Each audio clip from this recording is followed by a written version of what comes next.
സർവത്ര ഗോവിന്ദനാമസങ്കീർത്തനം. ഗോവിന്ദ ഗോവിന്ദ. ദശകം 82. ബാണയുദ്ധവും നൃഗമോക്ഷവും. പ്രദ്യുമ്നോ രോഗ്മിണേയഃ സഖലു തവ കലാശംബരേണാഹൃതസ്ഥം ഹത്വാ രത്യാസഹാപ്തോ നിജപുരമഹരത് രൗമികന്യാം ച ധന്യാം തത്പുത്രോധാനിരുദ്ധോ ഗുണനിധിരവഹത് रोचनां रग्मिपौत्रीं तत्रोद्वाहे गतस्त्वं नवति मुसलिना रग्म्यभिद्युतवैरात् बाणस्य सा बलिसुतस्य सहस्रबाहोः माहेश्वरस्य महिदा दुहिता किलोषा त्वत्पौत्रमेनमनिरुद्धमदृष्टपूर्वं स्वप्नेऽनुभूय भगवन् विरहातुराभूत् योगिन्यतीव कुशला खलु चित्रलेखा तस्या सखी विलिखति तरुणानशेषान् तस्या निरुद्धमुषया विदितं निशायाम् आनेष्ट योगबलतो भवतो निकेतात्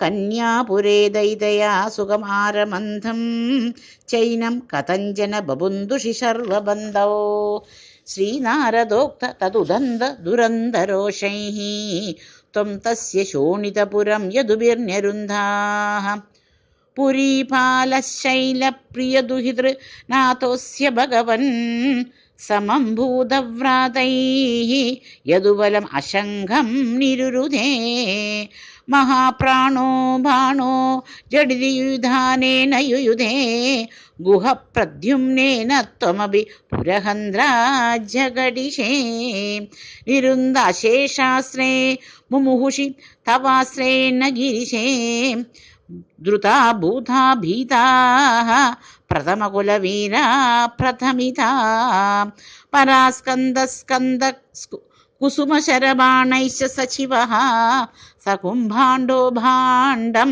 नममिव बलेनाशु बिभीते चापानां पञ्चशत्यां प्रसभमुपगते छिन्नचाभेदबाणे व्यर्थे यातो समीतो ज्वरबधिरशनैः अज्वरि त्वज्वरेण ज्ञानी स्तुत्वा दत्त्वा तव चरितजुषां विज्वरं सज्वरोगात् प्रायोऽन्तर्ज्ञानवन्दो बीजबहुतमसा रौद्रचेष्टा हि रौद्राः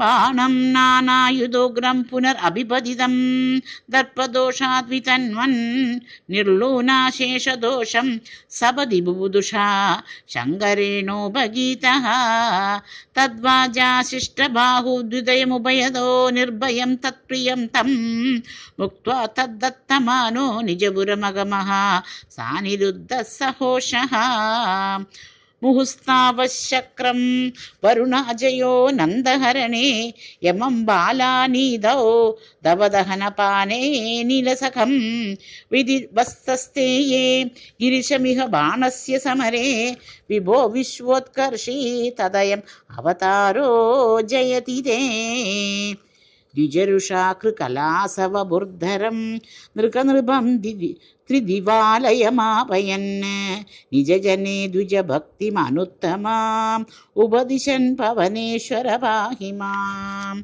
सर्वत्र गोविन्दनामसङ्कीर्तनं. गोविन्द गोविन्द.